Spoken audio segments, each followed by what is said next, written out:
when you look at Donald Trump versus Biden, we have evidence of what they've both done as president.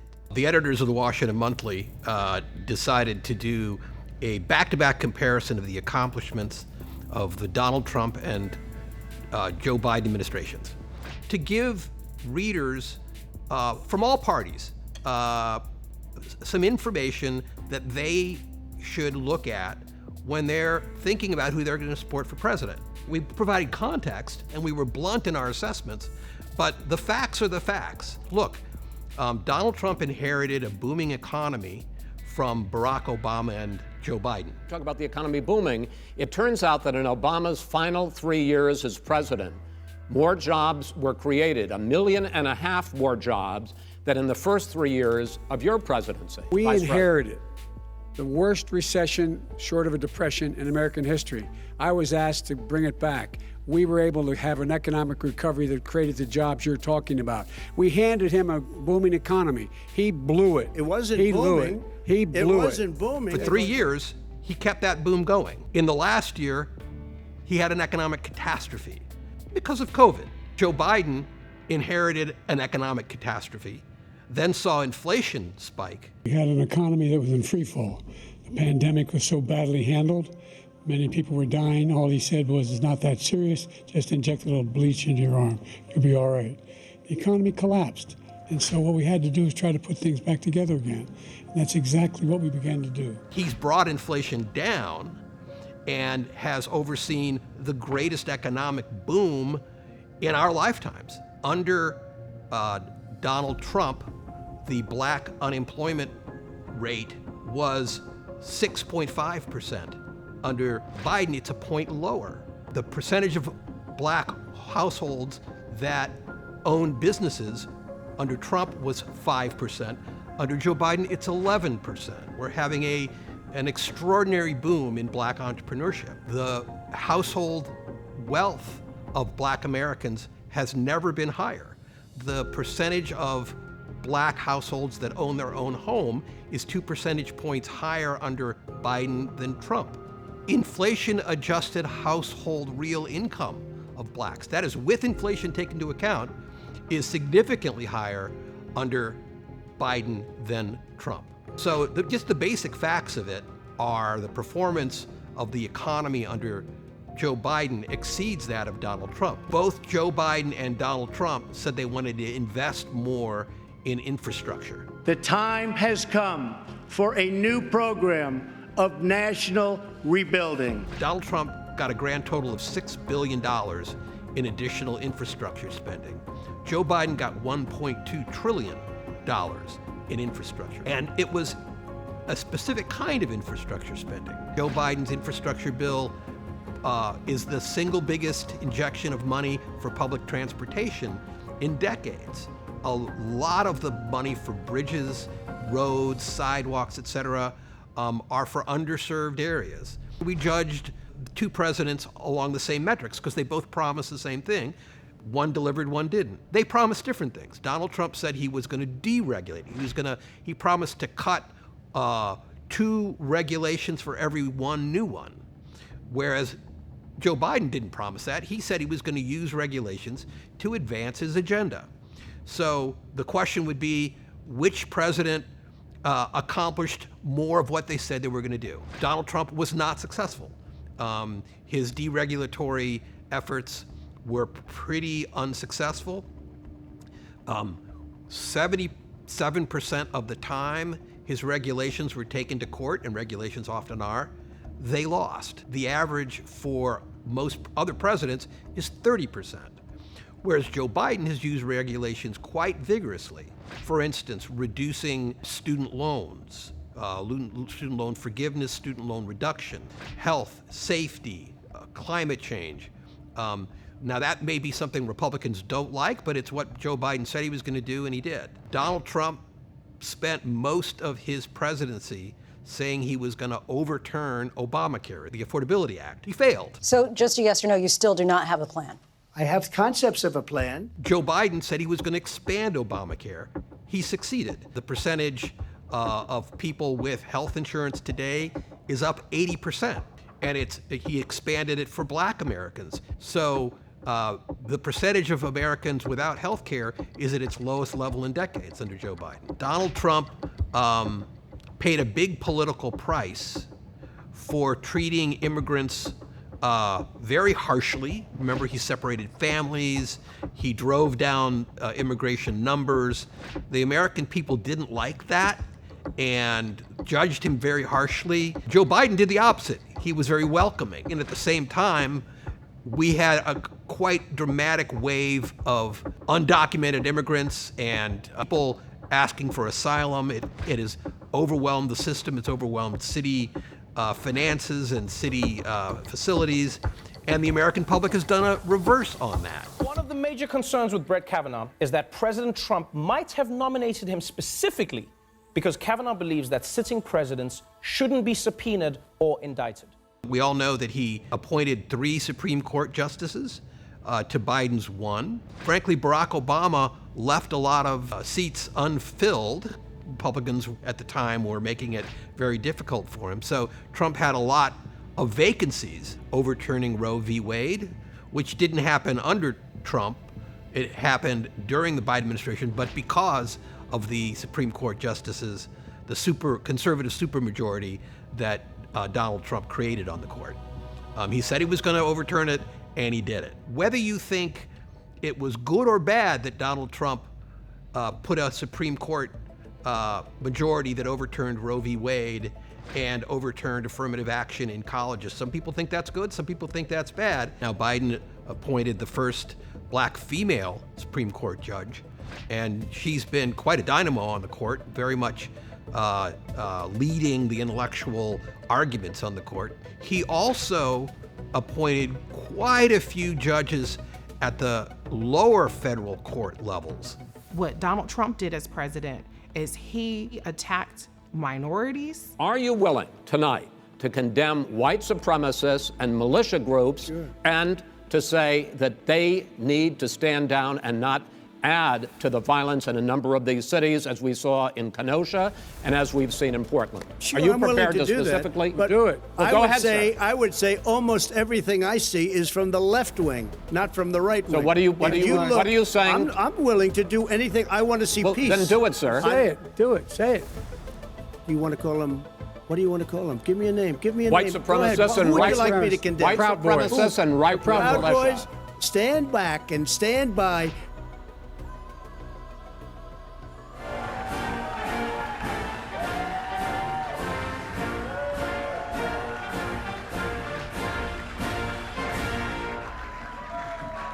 Well, thank you very much. Thank you. I want to thank the American people for their tremendous support. Millions and millions of people voted for us tonight. And a very sad group of people is trying to disenfranchise that group of people. What it says to me is this is a concerted effort of the crooks that run the Democrat Party. So we are going to continue the lawsuit here, and we're going to take a very good look at whether we bring this nationally. In a stunning display from a sitting president, Donald Trump launching an assault on the integrity of the election. Calling supporters and tweeting furiously, Twitter slapping warning labels on many of his tweets. If you count the legal votes, I easily win. If you count the illegal votes, they can try to steal the election from us. If you count the... Okay, here we are again in the unusual position of not only interrupting the President of the United States, but correcting the President of the United States. There are no illegal votes that we know of. There has been no Trump victory that we know of. In case you haven't noticed, it's hard to trust anything you hear right now. We've heard you. We're grateful that you trust us, and we will try to be worthy of your trust. After 4 long, tense days, we've reached a historic moment in this election. We can now project the winner of the presidential race. CNN projects Joseph R. Biden Jr. is elected the 46th president of the United States. And it was a close election. I mean, Biden got 7 million more popular votes, but made it close. It wasn't close in popular votes, but of course our electoral college system makes these things was closer. a fraud. Just so you understand, this election was a fraud. Sir, just to be clear, if the electoral college votes for Joe Biden, will you concede? Well, if they do, they made a mistake, because this election was a fraud. Just so you understand, this election was a fraud. So, no, I can't say that at all. I think it's a possibility. They're trying to look between you people. Don't talk to me that way. You're just a lightweight. Don't talk to me that way. Don't talk to. I'm the president of the United States. Don't ever talk to the president that way. We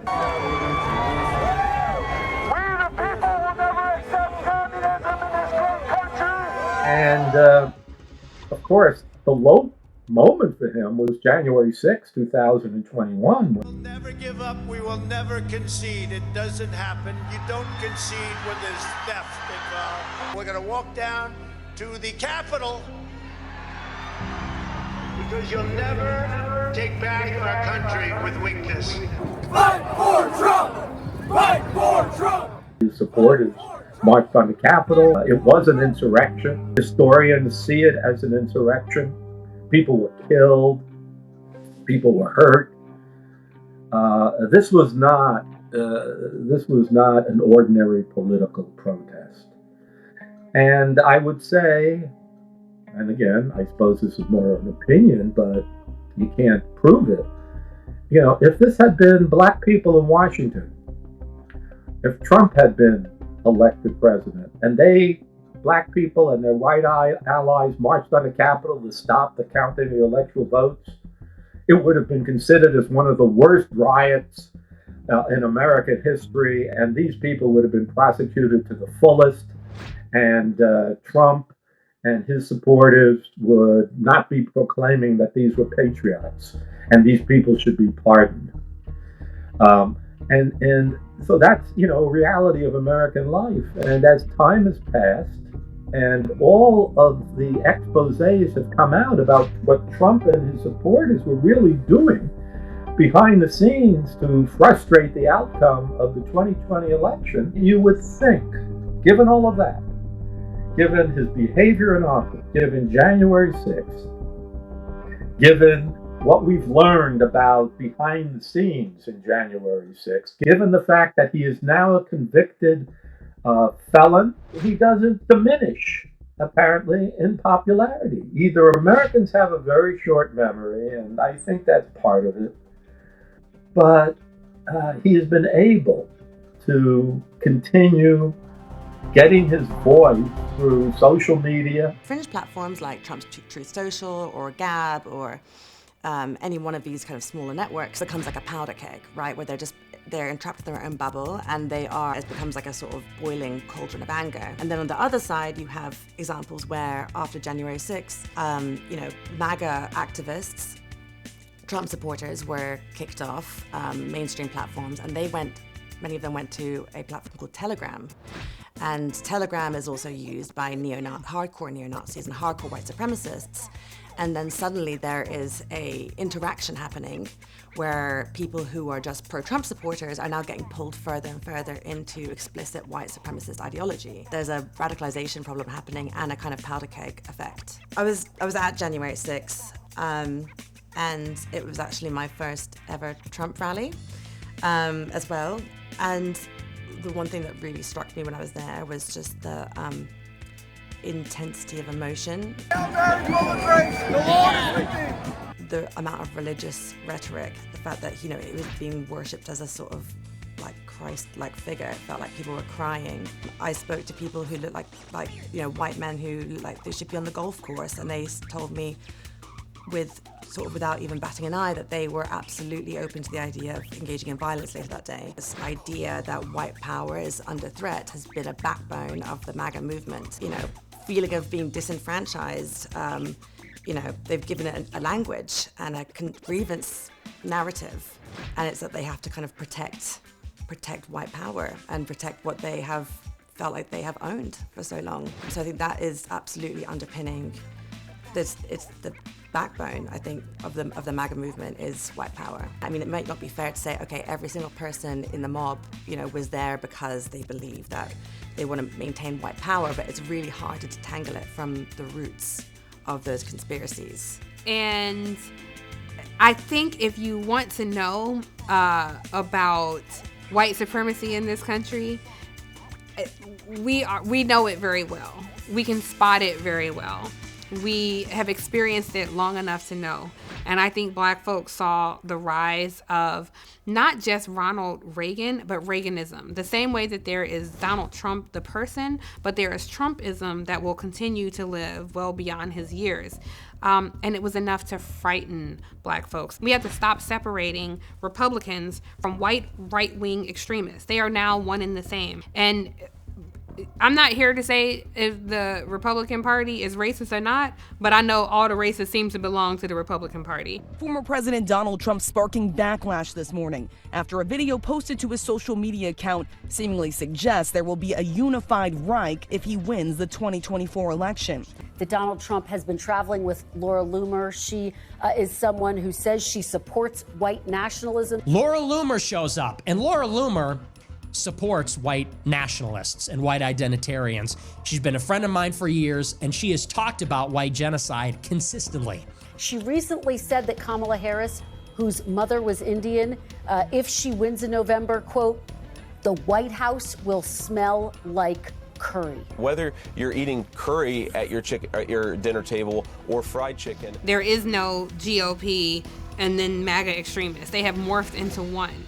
And so when I see Black Republicans now, which sounds like an oxymoron to me. Take a look at this post right here. In one post, Robinson called himself a, quote, Black Nazi. And when discussing then President Barack Obama in 2012, writing, quote, I'd take Hitler over any of the shit that's in Washington right now. It even goes beyond that. Another disturbing post, Robinson defended slavery, writing, quote, slavery is not that bad, and I wish they would bring back slavery. I would certainly buy a few. He also disparaged, as you mentioned, civil rights leader Martin Luther King Jr., using a slur to refer to him and calling him a, quote, commie bastard. These are not people who represent any constituency in Black people. These are Black folks who make racist white folks comfortable. They don't really stand for any policy positions. And soon enough, I think they will find, if they haven't already, they're gonna be out here repeating the OJ line, I'm not Black, I'm OJ. And I'm so grateful and thankful that we come from a people. A free people will not be oppressed. A free people will continue to fight. And anytime I get tired even, I think about what the ancestors went through, what the freedom fighters went through, who looked violence in the eye and said, come with it. We're still here. We have to keep ascending. We have to keep fighting. And I can't lie, it is exhausting. You think about, yes, we have to keep fighting, but I'm fighting the same battles my grandparents fought. Like, dang, I'm still out here doing that. And you just wonder, what is the turning point? When does history start to right itself? And I don't know the answer to that, but I know it won't right itself with us sitting on our sofas. If you scrolling through Instagram from your sofa, that's what you would have been doing, the equivalent during the civil rights movement. Hashtag activism is not hitting the pavement activism. If you're binge watching reality TV, that's what you would have been doing during the civil rights movement, whatever that equivalent is. And so I think it's imperative to make this message clear to young folks. Our time is now. You're not waiting for life to happen. Life is happening now. Anytime there's progress, the pendulum swings. And that's what we're seeing right now. The pendulum is swinging back. I think there is a certain population in this country that believes for me to win, that must mean they are losing. I hate to say this because it sounds so morbid, but we may very well be looking at the series finale of America as we know it.